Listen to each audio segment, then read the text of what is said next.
I'm sure you have seen these ads popping up everywhere. Here are 3 steps to a slam dunk visual hook that got me views like this. Step 1, choose a location that's going to stand out while people are scrolling. With over 75,000 students enrolled in their current TikTok and Reel Creator course, 1Peak Creative has absolutely been dominating the online ad game. And it's a huge thing for me to say because I don't say that often. Their approach blends education with entertainment, making their ads both informative and super engaging and fun to watch. A truly unique ad strategy in today's advertising landscape, if you ask me. In today's episode, I'm thrilled to welcome 1Peak Creative's co-founder, Meg Jackson, to dive into their secret behind their success. And I was like, it's January. By my birthday, June 2nd, so 6 months, I am going to grow to 100,000 followers on TikTok. I don't know. So buckle up and let's get started. The future of marketing is going omnichannel. Really nice to have you on the Omnichannel podcast. How are you? I'm great. Thank you so much for having me. I'm very excited to chat with you today. I think this is going to be really fun. Yes, for sure. So the reason why I have reached out to you and invited you to the podcast was because I was scrolling on Instagram. Usual story. And I came across one of your ads. And I didn't even care what you guys were selling. But I'm like, I'm just going to follow this account because the ad is so much fun and it's just so engaging that I'm just creatively geeking out over the account. So I'm just going to follow it anyway. I don't care. Just I want to see these ads. So that's how I felt. So tell me about 1Peak Creative, the genesis of the company. I just want to learn more about this whole. Yes, definitely. Oh my gosh. Well, first of all, thank you. That's such kind words. Yeah, we have a lot of fun with our ad strategy for sure. So I really appreciate you taking notice and enjoying them. So a little bit about 1Peak. So I'm one of the founders of 1Peak, and we are a online education hub for content creators, marketers, small business owners who are looking to improve their video strategy. We launched our first online course in September 2023. The TikTok and Reels Creator course, and we've quickly grown it to almost 75,000 students in the past year, which is crazy. We've seen a lot of growth, but that's not where 1Peak started. We've definitely gone through a few evolutions of our business. My husband and I founded the company back in 2015, and at the time we were both marketers. So we started 1Peak as a marketing agency, doing everything from social media management, graphic design, website building, and slowly started kind of dipping our toes into the photography space. And it wasn't until 2019 that we decided to kind of go all in on video production. We brought on our now business partner Connor at that time, and we went and pivoted into a video production agency. And so when we were first starting out in the video space, we were working with a lot of local small business owners, helping them with their video strategy, but then very quickly grew to working with national brands like Expedia, Fairmont Hotels, Doritos, PepsiCo, doing national brand campaigns, not just for social media, but also for TV broadcast. And so, yeah, started that in 2019, ran that until 2023. We ended up, the reason we pivoted into the online education space is we were just burning ourselves out. Like, we were on set doing like 3 to 4 productions a week, on set for 10 to 12 hours a day. It was exhausting, exchanging our time for money. And so we wanted to find a way to package our expertise in the video space and see if there was a way that we could reach a broader audience to share what we had learned, not only in the video space, but in the content creation space, which we had seen was absolutely exploding. So yeah, that's kind of the long-winded answer, but that's 1Peak, and yeah, that's who we are today. I love the long-winded answers. And can you tell me why the name 1Peak came to mind? Was that your original name with the marketing agency? Or? Yes. So we've kept the same name through our entire journey. A big piece of that is my husband and I just love the outdoors, where we did a lot of like backpacking and stuff when we were first kind of like starting the business. And so, yeah, that's kind of where the name came to be. I feel like there's always, one of our little like taglines is find your peak. Like there's always a new threshold, a new mountain you can cross, whether that's in business or whether that's as a creator. So felt like a good name. So your background is in marketing, right? And then Yes. how was that process for you to pivoting into photography space and then to video creation? Oh, I feel like anytime you pivot, it's very scary for sure. Especially when it's a skill that maybe you haven't fully mastered yet. But I think as entrepreneurs, I don't know if I can speak for everyone, but for myself, like when I have a pull to go towards something, I've always been under I kind of have this philosophy that if you just jump both feet in, you'll figure it out. And so that's kind of what we've done every step of the way of the business. Is if the business wasn't lighting us up anymore at any stage, it's like, okay, where can we jump next to really enjoy what we're doing every day? So, yeah. Yeah, I love that. And thank you so much for sharing all of that. So, Of course. I want to go and kind of talk about the creative process because I don't know if you have studied some of the, like, what's been out there, like, advertisement wise specifically. But I do find the way that you guys are creating those videos and ads to be outstandingly good. You know, it's not like a boring ad that you see on TV or even on the internet, but it's outstandingly good. So Oh, thank you. What was your inspiration behind that? And how did you get into the point where it's so creative, it's so engaging? Like, what was that process? Oh, well, thank you. It's funny. That's not where we started when it came to advertising for sure. So when we launched our course, the first thing we did is look at what everybody else was doing in the online education space. And a lot of people, and there's still tons of people doing it today, were sitting behind a desk just telling you about their product and how it was going to change your life. And so when we first started, that's exactly what we did. We thought, hey, all of these amazing people that we look up to, that's how they're marketing themselves. That must be working. That's what we're gonna take a swing at it with. And so that didn't perform great, to be honest. It it didn't work as well as we thought it would. And so we thought, okay, let's take a step back here. Can we approach this completely differently? Can we, instead of trying to like educate people and jam facts down their throats about our product, instead, can we just entertain them and let learning be something that's kind of happening almost subconsciously while they're watching? And so that's kind of where we've taken our ad strategy, is always coming at it from the perspective of, first, we want to entertain people. Next, we want to provide them some really impactful value, and then we want that sell to just be so soft, where they're buying into us as humans and relating to who we are and to where our students are at when we're bringing like case studies and stuff into the mix. But then, yeah, just really trying to make it approachable, fun, make people laugh, you know, keep it entertaining instead of just trying to sell them right off the bat or to jam information in their face, because that doesn't work at the end of the day. You know, there's a concept called infotainment. And I think, I don't know if you know Jumpcut, they're an LA-based company. Mm-hmm. And they also like talk about like infotainment, when you mix entertainment with information and just like, yes, it's mixed, right? Yeah, so we call it edutainment over here. Education and entertainment. Same thing. Wow. Yeah, exactly. Same concept. But Same concept. We teach that a lot in our courses for sure. So yeah, we call it edutainment. And that's really like the winning mix. But I think it's always leading with entertainment.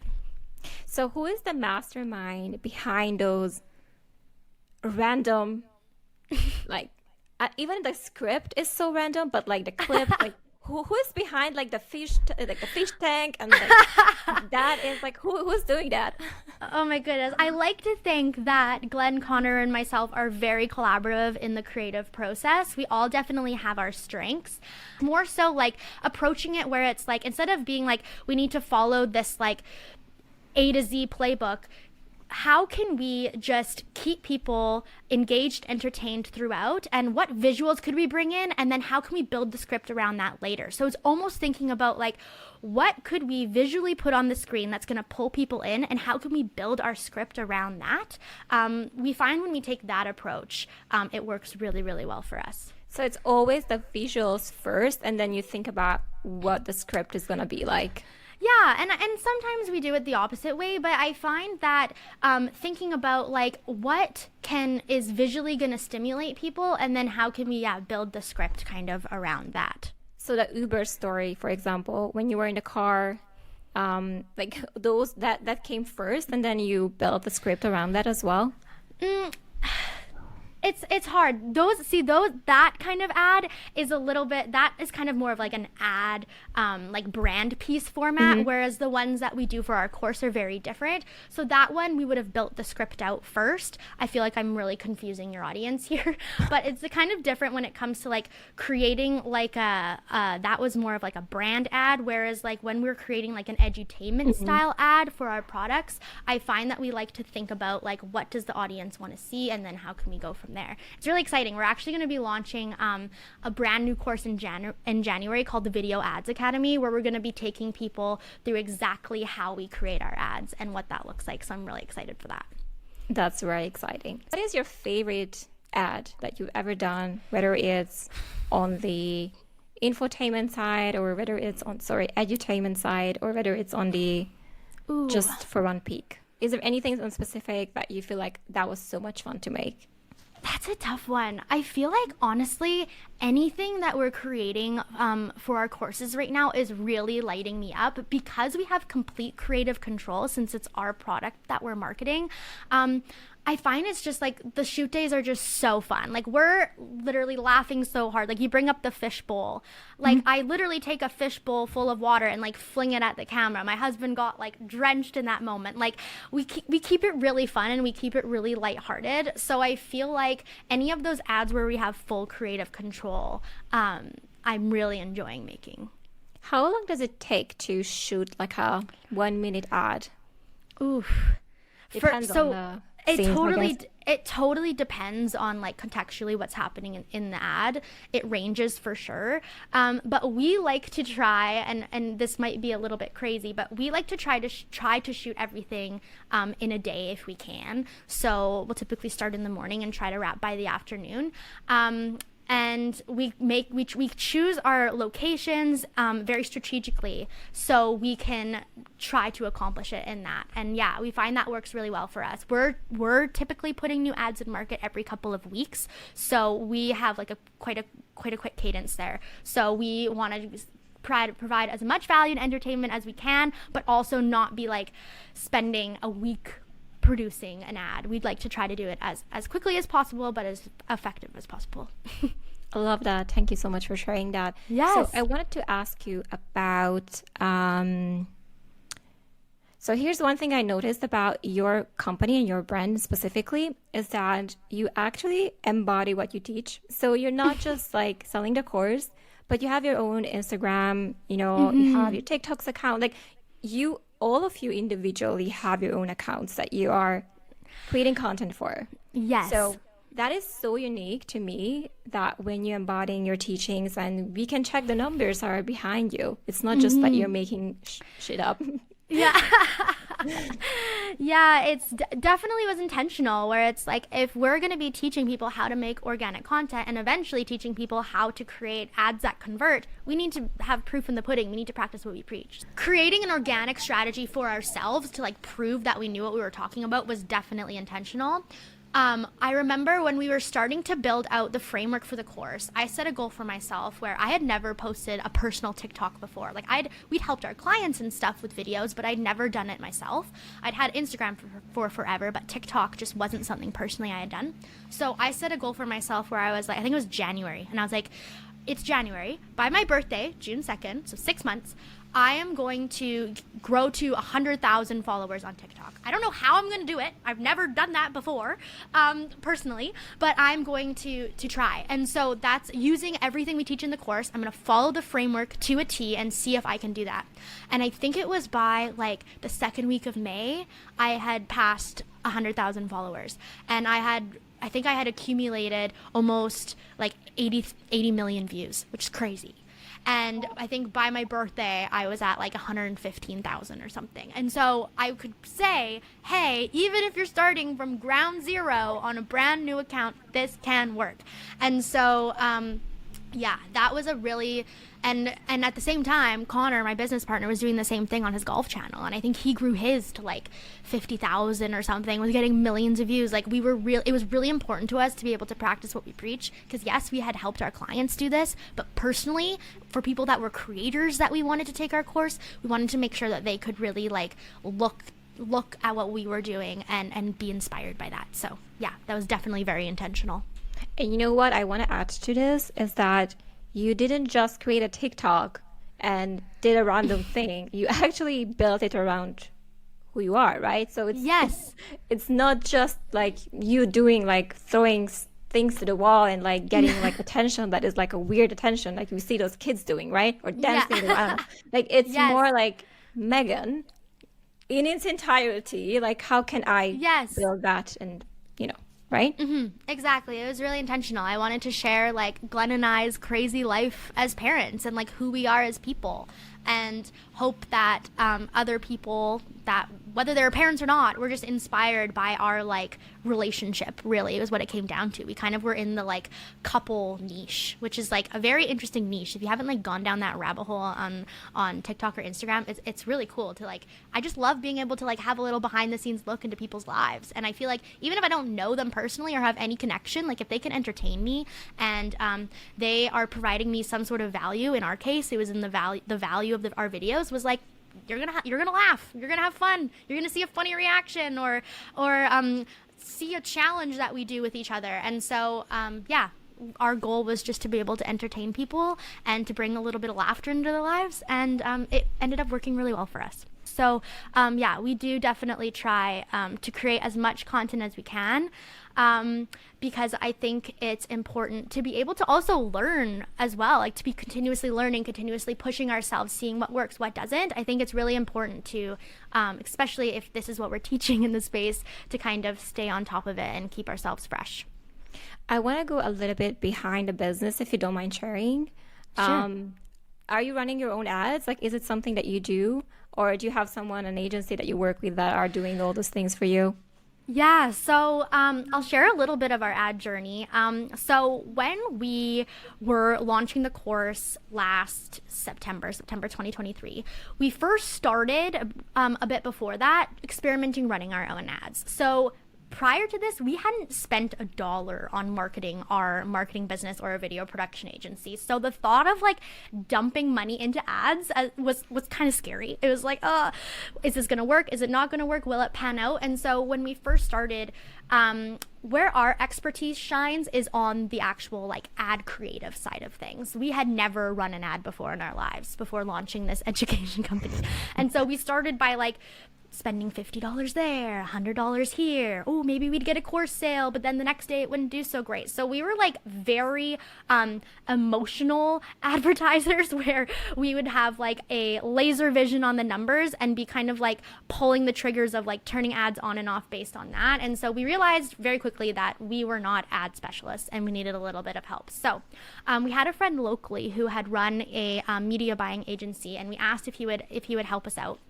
And I remember, oh my gosh, I remember sitting down at our first coffee meeting with him, and him looking at our product, looking at our numbers, looking at all of the things, and kind of taking a step back and going, yep, I think I could scale this for you guys to spend like $10,000 a day on ads.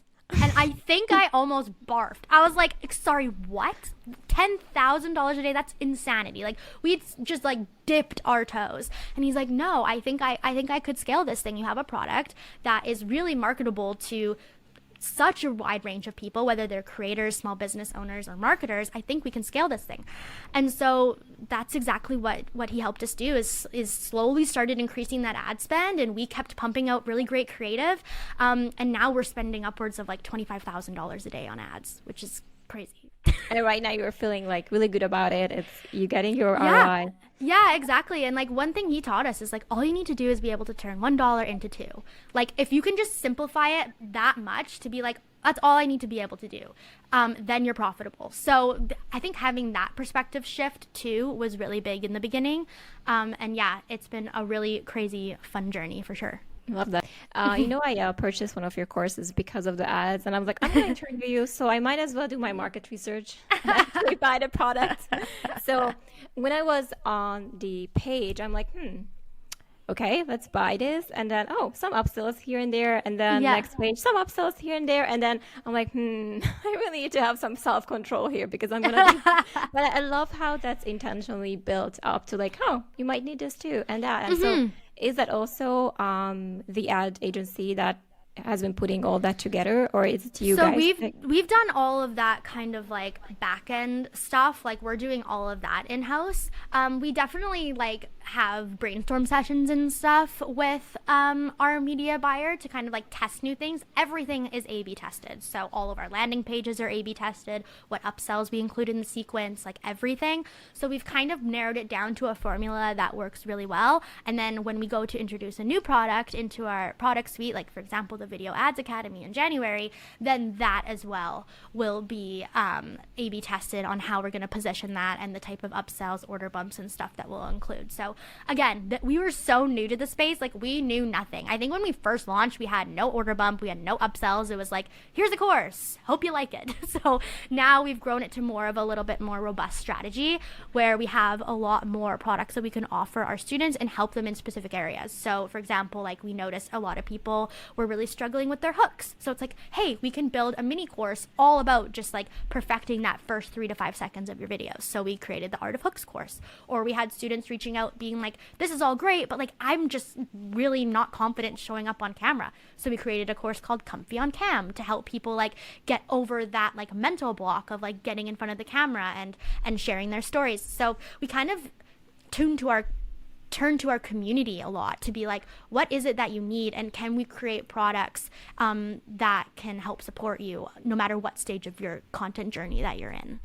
And I think you're doing it the right way because you're listening to clients' demand, customers' feedbacks, and you're building on that instead of experimenting with something that you don't even know if they want or need, right? Totally. Yeah, I love that. And Thank you. what do you think? And I want to go a little bit on your students and like what are the things that you're seeing in the space? Obviously, having contact with them and creating courses for their demands. So what do you think as a creator that are just starting out in the space, wanting to do reels and monetizing them for a living? What are the biggest mistakes that you see that people make in creating their first shorts and reels? Yes, I say oof because there's a lot of things kind of fluttering in my head right now. But I would say the biggest mistake that I see creators make is that lack of a strong hook at the beginning of their video. It really is so important because the algorithm rates how well your video is going to do and who it's going to push it further on to based on your watch time. If people aren't making it past the first 3 to 5 seconds, then your watch time is going to tank. And that means that all of the effort you put into creating this awesome piece of content is going to go down the toilet, which sucks. So we say really focus your time on perfecting that first 3 to 5 seconds. We actually say you should be focusing like 80% of your time of creating the piece of content should focus on that first 3 to 5 seconds.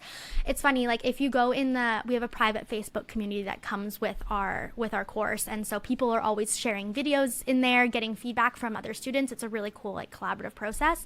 But when I'm scrolling through there, I do find that like the majority of the videos that are shared, like they're good videos, but it's the hook that's lacking. And I think a big misconception that people have around hooks is that you just need to deliver like a bold statement to camera and you're gonna like blast off into viral land.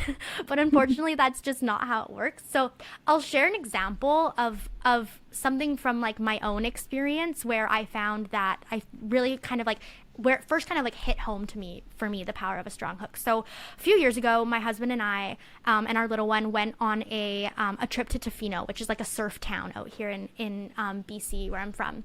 And I had all of this like beautiful footage from the vacation when I came home, and I was so excited. I'm like, oh, I'm going to post this really cool reel. Everyone's going to like see this beautiful place I went to. I'm going to like stitch all of these videos together, have a nice voiceover. It's going to be awesome.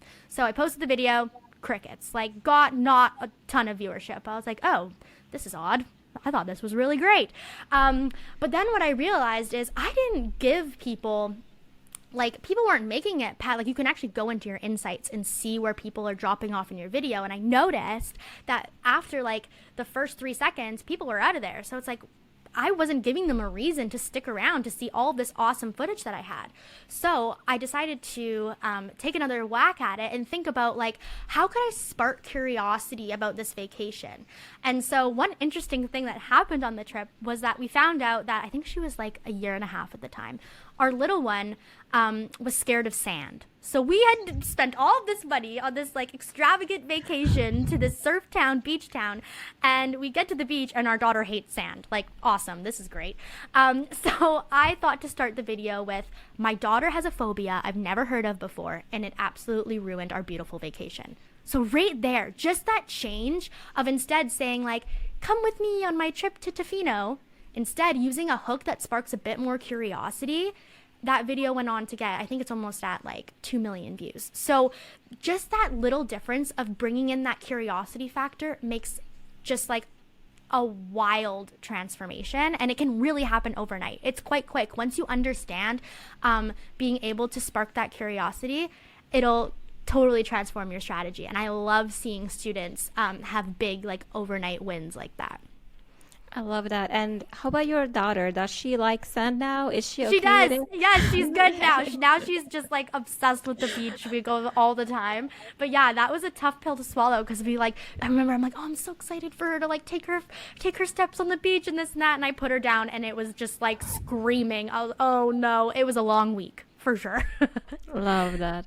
And you said so we need to spark curiosity in the way Yes. we start our videos. Is there any other way we can start, or is it always that we need to lead with curiosity? Is it like, because you mentioned like shocking factors are like not the best to start? Yeah. Well, it's interesting because there's a lot of different ways to spark curiosity. It can be like visually what people are seeing on the screen. Do you have something that's kind of jarring that's coming up that they're like, oh, what's going on here? Can you include like a really compelling like text block hook that like shows like states something that they might be interested to learn more about later in the video? Can your actual caption of the video hint to something later? I'm kind of nerding out right now, but there are a lot of ways that you can spark curiosity in your hook. We actually call it like the 5 elements of a strong hook. It's not just like the statement you say to camera. There's actually like 5 different ways that like while a viewer is scrolling, you can capture their attention, which is really cool. I love that. And I think one of the main course that I purchased, there is an extra like hook PDF that is very Yes. helpful because you guys are actually giving like an insertable sentences that I can just apply to my own stuff. That is like so easy to just like, implement and plug in my own stuff. And I am running an own marketing agency, so I apply everything to my clients. I'm like, first, I'm Yay! like, let me check if this is working. And to be honest with you, like it does. And I used some of the hooks in the description. It was basically to show a location of a new restaurant in a mall, but it was like I think the caption was something like. You might be wondering where is it, and with like an eye emoji, like a question. Ooh, love that. And then the guy was like, I was, speeding up the clip as he was walking, and then people watched all the way to find out where is it. And then Yeah. some of them they go like, I watched all this way, and you guys like took the longest route because we literally took the longest route. But anyway, it was funny and very effective. Oh, I'm so glad that you're able to utilize what we've taught and that you've seen results. That's really cool. Love hearing that. I love hearing any student win. Yeah, I was happy to share that with you. So, about your growth, like, do you have any plans for? Obviously, you talked about the video editing course or The Ads video Academy, Ads yeah. Academy. Yes, that's coming. Any other growth? We are going to be launching a group coaching program very soon, which I'm so excited for. So that's been something people have wanted from us since we launched. But as a small team of 3, it's definitely hard to fulfill when you've grown a community of, we're nearing 80,000 students, which is crazy. So we are going to be launching a group coaching program. We brought on a new director of coaching who's going to be helping us facilitate that. Very excited about the group coaching program. I think it's going to be great, and I think there's going to be a lot of really great actionable ongoing tips in there for our students that they'll get a lot of value out of. I was just about to ask if you have any like higher touch point programs because I'm like, I love that the courses are like self-paced and there is the community, but I'm like, I feel like, some people need more of that instant feedback, and also maybe I don't know how most people are. They buying courses, but they never actually implement it. So I think for those reasons, I think getting that implementation part and just that instant feedback is very important to have that type of support, like group coaching support. Yeah, I'm excited for it. Maybe eventually we'll do like more one-on-one coaching down the road, like a higher ticket offering. But I think for now, group coaching, like I just love the idea of community and being able to like not only learn from like experts, so because we'll be bringing in like guest speakers and stuff too, which I'm really excited for, but also to just learn from one another and to be able to like lean on other creators, help keep each other accountable. Like I think there's something really special about that. So I think the group coaching is gonna be really cool, and I can't wait to see how it evolves. Me too. I love that. Well, thank you so much for coming and sharing your thank you. insights. Is there any lesson that you'd like to share with the listeners? Maybe one piece of advice? Ooh, oh my goodness. Again, I feel like I have so many things floating around in my head.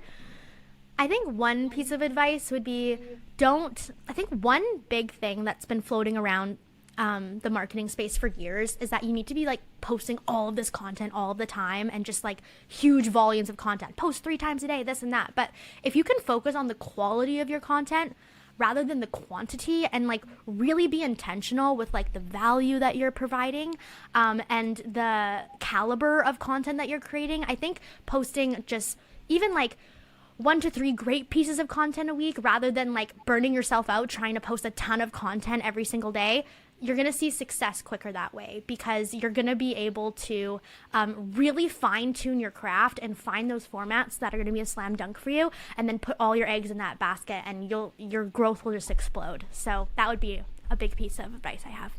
Thank you so much, Megan, and thanks so much for coming and sharing your insights. Thank you. Yeah, it was so much fun. Yeah, this was great. Thank you so much. How can people find you on social media? I'm going to put everything in the description, but you can also tell to the listeners. Sure. So you can follow us at One Peak Creative, TikTok, Instagram, and then our links to our websites are there as well. So that's the easiest place to find us. Yay. Thanks so much, Megan.